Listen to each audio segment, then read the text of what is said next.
Sastra channel நேயர்களுக்கு நமஸ்காரம். அனுதினம் ஆனந்தம் நிகழ்ச்சியில் உங்கள் அனைவரையும் சந்திப்பதில் மிக்க மகிழ்ச்சி.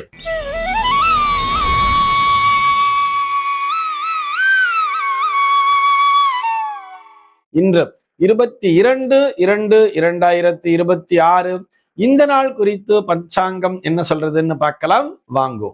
இன்றைய தினம் விஸ்வாவசுவருடன் மாசி மாதம் 10ஆம் தேதி ஞாயிற்றுக்கிழமை. திதி பார்த்தோம்னா வளர்பிறை பஞ்சமி திதி பகல் 11 மணி 10 நிமிஷம் வரைக்கும் இருக்கு. அதனை தொடர்ந்து வளர்பிறை ஷஷ்டி திதியானது வந்து விடுகிறது. இன்னைக்கு நட்சத்திரம் பார்த்தோம்னா அஸ்வினி நட்சத்திரம் மாலை 5 மணி 53 நிமிஷம் வரைக்கும் இருக்கு. அதனை தொடர்ந்து பரணி நட்சத்திரம் என்பதும் வந்து விடுகிறது. இந்த நாள் முழுவதுமே ஒரு சித்தயோகம் கூடிய நன்னாளாகவே அமைந்திருக்கிறது. இது போக பஞ்சாங்கத்திலே வரக்கூடிய யோகம் அப்படின்னு சொல்லி பார்த்தோம்னா இன்றைக்கு சுக்லம் அப்படிங்கிற ஒரு நாம யோகத்தை கொடுத்திருக்கா. கரணம் பார்த்தோம்னா பாலவம் அப்படிங்கிற ஒரு கரணத்தை கொடுத்திருக்கா. இந்த நாளானது ஒரு சமநோக்கு நாளாக அமைந்திருக்கிறது. இன்னைக்கு என்ன ஸ்பெஷல் அப்படின்னு சொல்லி பார்த்தோம்னா இன்றைய தினம் பஞ்சாங்கத்திலே ஷஷ்டி விரதம் அப்படிங்கிறத கொடுத்திருப்பா. இது போக இந்த நாளானது ஒரு வளர்பிறை சுப முகூர்த்த நாளாகவே அமைந்திருக்கிறது. இந்த நாளிலே எல்லா விதமான சுப நிகழ்ச்சிகளையும் செய்யலாம் என்பதற்காக நினைவூட்டுகிறோம். சென்னையை பொறுத்தவரை இன்றைய தினத்தினுடைய சூரிய உதயம் என்பது காலை 6 மணி 32 நிமிடத்திற்கும் சூரிய அஸ்தமனம் என்பது மாலை 6 மணி 12 நிமிடத்திற்கும் சந்திர உதயம் என்பது காலை 9 மணி 51 நிமிடத்திற்கும் சந்திர அஸ்தமனம் என்பது இரவு 10 மணி 44 நிமிடத்திற்கும் சம்பவிக்கிறது.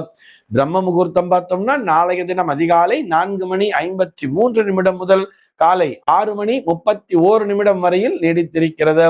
சென்னையை பொறுத்தவரை இன்றைய தினத்தினுடைய ராகு காலம் என்பது மாலை 4 மணி 45 நிமிடம் முதல் 6 மணி 12 நிமிடம் வரையிலும், யமகண்டம் என்பது மதியம் 12 மணி 22 நிமிடம் முதல் 1 மணி 50 நிமிடம் வரையிலும், குளிகை காலம் என்பது மதியம் 3 மணி 17 நிமிடம் முதல் மாலை 4 மணி 45 நிமிடம் வரையிலும் சம்பவிக்கிறது.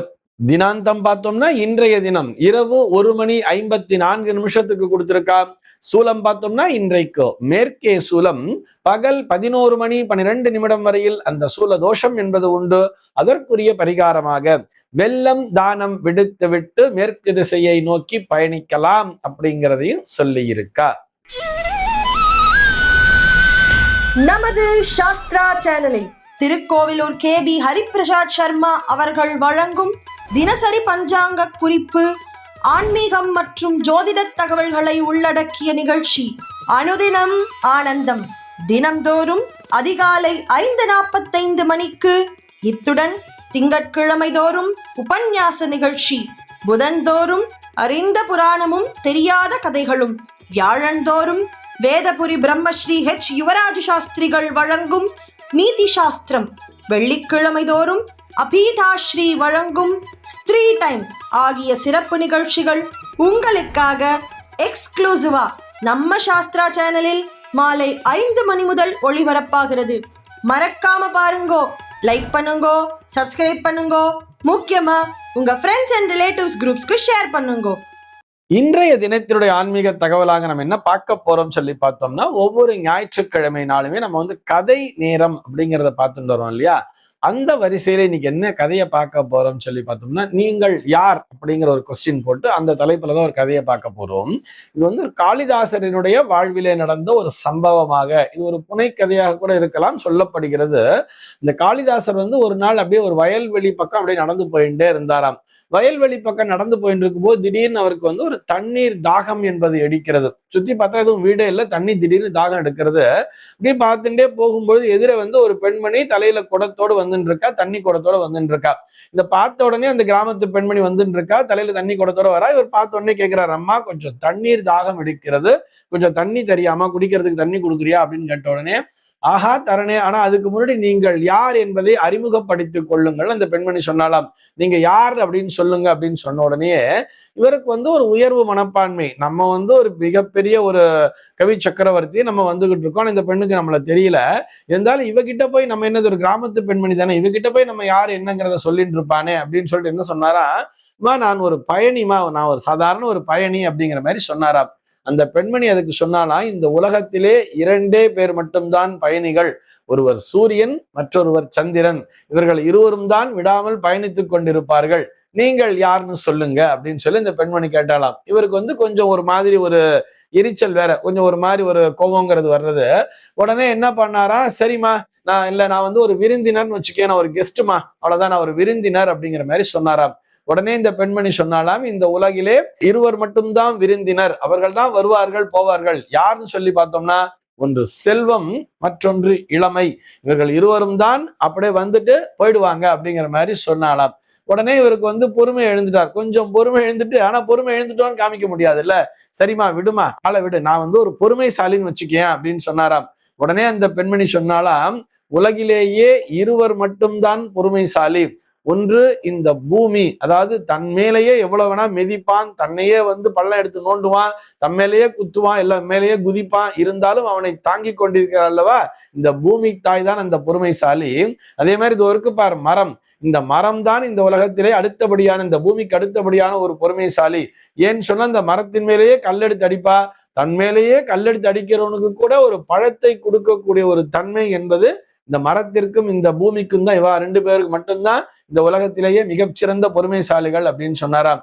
இப்போ நீங்க யாருன்னு சொல்லுங்க அப்படின்னு சொன்னோடனே ஒரு பொறுமையே எழுந்துட்டார். எழுந்தோடனே சொன்னாராம்மா, என்ன ஆளை விடு, நான் ஒரு பிடிவாதக்காரனே வச்சுக்கேன், நான் ஒரு பிடிவாதக்காரன் அப்படின்னு சொன்னாலாம். இல்லை, இந்த உலகத்திலேயே இருவர் மட்டும்தான் பிடிவாதக்காரர்கள். ஒன்று தலைமுடி, மற்றொன்று நகம். இவர்கள் இருவரும் தான் எவ்வளவுதான் வெட்டினாலும் மறுபடியும் பிடிவாதமாக திரும்ப திரும்ப வளர்ந்து கொண்டே இருப்பார்கள் அப்படின்னு சொன்ன உடனே இவருக்கு ரொம்ப தாகம் வேற அதிகம். இந்த பொண்ணு வேற விடமாட்டேங்கிறாலே, திரும்ப திரும்ப வம்பு பேசிட்டே இருக்காளேன்னு சொல்லிட்டு, விடுமா, நான் ஒரு முட்டாள்னு வச்சுக்கோமா அப்படின்னு சொல்லிட்டாராம். நான் ஒரு முட்டாள் நினைச்சுக்கேன் அப்படின்னு சொன்ன உடனே அந்த பெண்மணி சொன்னாலாம், இல்லை, இந்த உலகத்திலேயே இருவர் தான் மிகச்சிறந்த முட்டாள். ஒன்று நாட்டை ஆளத் தெரியாத அரசன், அந்த அரசனுக்கு துதிபாடுகின்ற அமைச்சன். இவர்கள் இருவரும் மட்டும்தான் உலகத்திலேயே மிகச்சிறந்த முட்டாள்கள் அப்படின்னு சொன்னாலாம். இதை கேட்ட உடனே, ஆஹா இது யாரோ அப்படின்னு சொல்லிட்டு அப்படியே டடார்னு காலிலேயே விழுந்துட்டாரா. அந்த பெண்மணி காலில் தன்னுடைய அகம்பாவம் ஆணவத்தை எல்லாம் விட்டுட்டு அப்படியே காளிதாசன் அப்படியே காலில் விழுந்து எழுந்து பார்த்தா அங்கே சாட்சாத் சரஸ்வதி தேவி தான் நின்று இருந்தாலாம். பார்த்தோடனே, அம்மா என்னை இப்படி சோதனை பண்ணிட்டீல அப்படின்னு சொன்ன உடனேயே அதற்கு சரஸ்வதி தேவி ஆசீர்வாதம் பண்ணிட்டே சொன்னாலாம், மகனே எழுந்திரு. எவன் ஒருவன் தன்னை மனிதன் என்று உணர்கிறானோ அவனே மனித பிறவியினுடைய உச்சத்தை அடைகிறான். நீ யாருன்னு கேட்டா என்ன சொன்னா, நான் ஒரு மனுஷன், நான் ஒரு சாதாரண மனுஷன் சொல்லியிருந்தா போதுமே. அதை விட்டுட்டு நான் ஒரு பயணின்னு சொல்றேன், நான் விருந்தினர்னு சொல்றேன், நான் பொறுமைசாலிங்கிற, நான் பிடிவாதக்காரங்கிற, நான் முட்டாளுங்கிற, மாறி மாறி சொல்லிட்டு இருக்கே, உன்னை நீ மனுஷனாவே உணரலையா அப்படின்னு கேட்டோன்னே, அம்மா தப்பு, என்னை மன்னிச்சிரு அப்படின்னு சொன்னாராம் காளிதாசன். ஆக எதற்காக இந்த கதை சொல்றோம்னு சொன்னா, குழந்தைகளிடத்திலே நம்ம எதை போதிக்க வேண்டும் என்று சொன்னால், மனிதர்களாக இருக்க வேண்டும் என்பதற்கு போதிக்க வேண்டும். எப்பொழுதும் மனிதத்தன்மையோடு நடந்து கொள்ளுங்கள், மற்றவர்களுக்கு உதவி செய்யுங்கள். நம்ம கூட யார் இருக்காளோ அவளுக்கெல்லாம் உதவி பண்ணிட்டே இருக்கணும். இதுதான் மனிதத்தன்மை. நாம் மனிதன் என்பதை நாம் அனைவரும் உணர வேண்டும் அப்படிங்கிறத இந்த குழந்தைகளுக்கு சின்ன வயசிலிருந்தே மனதிலே ஆழ பதிய வைக்க வேண்டும். இந்த தகவலோடு இன்றைய தினம் உங்களிடமிருந்து நான் விடைபெற்றுக் கொள்கிறேன். மீண்டும் உங்கள் அனைவரையும் நாளைய தினம் ஒரு புதிய தகவலோடு சந்திக்கிறேன். அன்பர்கள் அனைவருக்கும் அனுதினமும் ஆனந்தமாய் அமைய பிரார்த்திக்கிறேன். லைக் பண்ணுங்க, சப்ஸ்கிரைப் பண்ணுங்க, முக்கியமா உங்க ஃப்ரெண்ட்ஸ் அண்ட் ரிலேட்டிவ்ஸ் குரூப்ஸ்க்கு ஷேர் பண்ணுங்க.